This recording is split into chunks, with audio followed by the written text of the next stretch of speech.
Hey guys, it's Tech Ninja Todd again, and today we are going to be talking about a blogging tool called Blogger. So you see I'm on the Google homepage right now. The easiest way to make this work is if you have a Gmail account. And if you don't have a Gmail account, it's easy to get one. You can go to google.com, and over here in the top corner, right now I'm logged in, but normally it would say sign in right here, and you could sign in and create an account. My account's already created, so I'm already signed in. What's great about having a Gmail account is that you have access to a mail, you have access to the Google Drive, to Google Calendar, to Google Sites, Groups, Contacts, and then you notice over here you have the More option. And with one free Gmail account, you have access to all of this. One of my favorite tools on the Gmail account is the blogging tool, and right here you notice it says Blogger. When I click on Blogger, it takes me to my blogging website. Now, I have created 2 blogs already, and you see them both listed here. With your Gmail account, you can create as many blogs as you want to create. So if you want one for your business, and then one for your school, and then a personal one, you can create more than one. Now, I've had people ask me, what is a blog? I don't even understand the point of a blog. I kind of view blogging as like journaling. You can choose to keep it private and just for you, like a journal, or you can choose to share the thoughts that you type in with the world, or with a certain group of people. So when you want to create a new blog, over here, when you first sign up, you'll have to create a new blog. And when you click on New Blog, you'll title your blog. So I'm going to title this one Example. And then you get to choose the address you want for the blog. Now whatever you choose is whatever you type .blogspot.com. So I'm going to type tech example, and it's not available. So let's try 3 Tech Ninjas example. And that tells me that that blog address is available. And then I will choose one of these themes for my blog to kind of look like. And if you don't end up liking it, you can always change it at any time. So I'm going to choose Simple, and then click Create Blog. As soon as I do that, you'll see the blog added into my lists of blogs that I have created. So you see here's my example blog right here that I just created.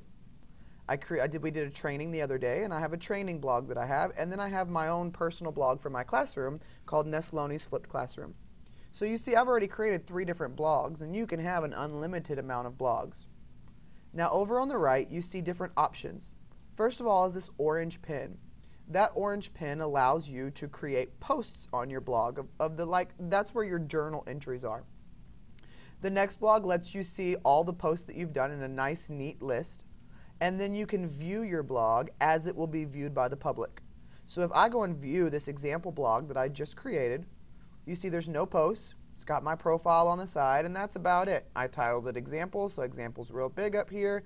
And you see that my URL is exactly what I chose, 3techninjasexample.blogspot.com. So if I want to go back, I just click on this little Blogger button right here, and it always takes me back to my blogging home screen. Now, let's say I'm ready to do a post. So I'll go and click on the orange pen for the blog that I want to use. So I'm going to do a post for my example blog. And it takes me right into a screen where I can start editing my post. It looks very similar to Microsoft Word, so there shouldn't be a huge learning curve here. Right here is where you title your post, so I'm going to title it My First Post. And then down here is where I'll start typing, or inserting pictures, or links, or videos, or all kinds of things. The blog will save on its own, but it is always a good idea to save up here as well. Whenever you start typing and you're not sure exactly if that's the way you want it to look to the public, you can always preview exactly how it will look. So this is a preview. You see they have preview right here in the corner. And this is what my blog post will look like if I were to publish it at this moment. You see it has the date of today. It has who it was posted by if you have more than one person posting on your blog. And it has the time of which I was posting. Now obviously this time is not correct because I'm not on my time zone set correctly. But that's what my example looks like. So if I go back, I can now edit this more and everything like that. And then I'm going to save it. The great thing about saving is if you aren't ready to post it yet, but you just want to get some thoughts down, you can save it, and it doesn't post it to everybody to see. when you're ready to post it for everybody to see, you're going to have to click on Publish. Publishing is what makes it go actually on your blog. You'll also notice over here on the right that there is a spell checking option, so that's always a good tool to do before you submit, is to check your spelling. And so I'm going to just close this because I'm not ready to publish this yet. I'm just going to close this. And if you notice, when I close it, it takes me back to all my posts for this blog. It tells me that that post is a draft because it hasn't been posted yet. And then I can do anything I want with that post. If I mouse over it, I can edit it, I can delete it, I can do all kinds of things. If I want to go back to see my other blogs again, I just go right up here to the top, go back to my blog list. Now I'm going to show you my blog so you can see what a blog that's been active looks like. You see that I can see the views that I've had on my blog. I've had 195 views. You can see that I've had how many posts I have and when the last time I posted something was, which is September 16th. So if I click on this Go to Post list, I can see the 2 posts that I've made in addition to a post that I have as a draft right now. With the 2 posts that I made, I can edit that post. I can view just that post. I can share it with other people, or I can delete it. If I've posted something and after thinking about it for a few days realized I didn't want that, I can always delete that post and not have to worry about it. If I want to view my blog, up here at the top, I can click View Blog, and I can see exactly what my blog looks like to the public. So you can see the posts that I've made and everything like that. Now, in the top right-hand corner of this blog, they keep an archive as well. I've only posted in the month of September, so you see I have 2 posts in the month of September, and I've only posted in 2012. As this blog gets longer and longer, it'll list the months and it'll list the years so that I can easily click back in between certain blog posts if I'm looking for one from a certain time of the year or anything like that. So back up at the top, I'm going to go back to my Blogger homepage. The only other thing I want to show you is 2 quick things. Number 1 is editing your profile. Up in the top right-hand corner, you just click there, and that's where you can edit your Blogger profile and add a picture and add whatever other information you want to add about yourself. On this post list, you see that there are more options, so there are other things you can do. In addition to, if I go to this post list again, down here at the bottom is a settings option. With my settings, that is where I can change my privacy. So right now you see that my blog is listed on Blogger and it's visible to search engines. I can change that if I don't want it listed on Blogger and if I don't want it on search engines to find my blog. I can also change the name of my blog address at any time. And I can change who can read my blog right here at Blog Readers. Right now I'm set to anybody.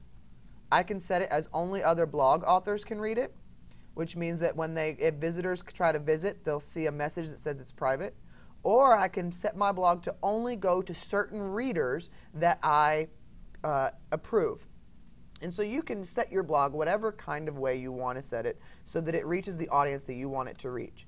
I use mine to reach my parents and to reach other staff members that want to see what I'm doing in class. It's kind of a way to keep them involved that they can check whenever they feel like it. Going back home real quick one more time, you see that I have a reading list down here.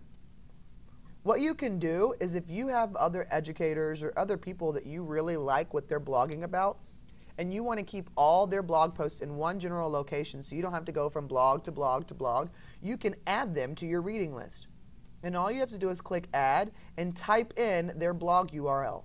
They do not have to be using Blogger like I'm using now. They could be using any blog, and you just type in the URL that you want, click Follow, and what it will do is it will add them to your list. You can see I've followed the 3 Tech Ninjas blog, and I have followed Miss Marquis' blog, the Super Reading in 5th Grade blog. And so it keeps all of her posts and the 3 Tech Ninjas posts up here so I can quickly scroll through them, read them, and I never have to worry about missing a blog post. And it lists the blogs that I'm following down the side. So I can look just by that blog or look just by this blog or do whatever I need to do from that blog post. So that's a quick and easy way to use a blog. The great uses for a blog are, like I said, to keep parents involved and to keep them active in the classroom. It's a great way for you to share with other educators what you're doing and the things you're doing. I know that with Miss Marquis' blog, she posts just things they're doing in class with a quick little write-up. Blogging doesn't have to take long. It can be just a sentence or 2. Here's one with something that her kids did in class, and it's just 2 quick sentences. It doesn't have to be something that takes a lot of your time.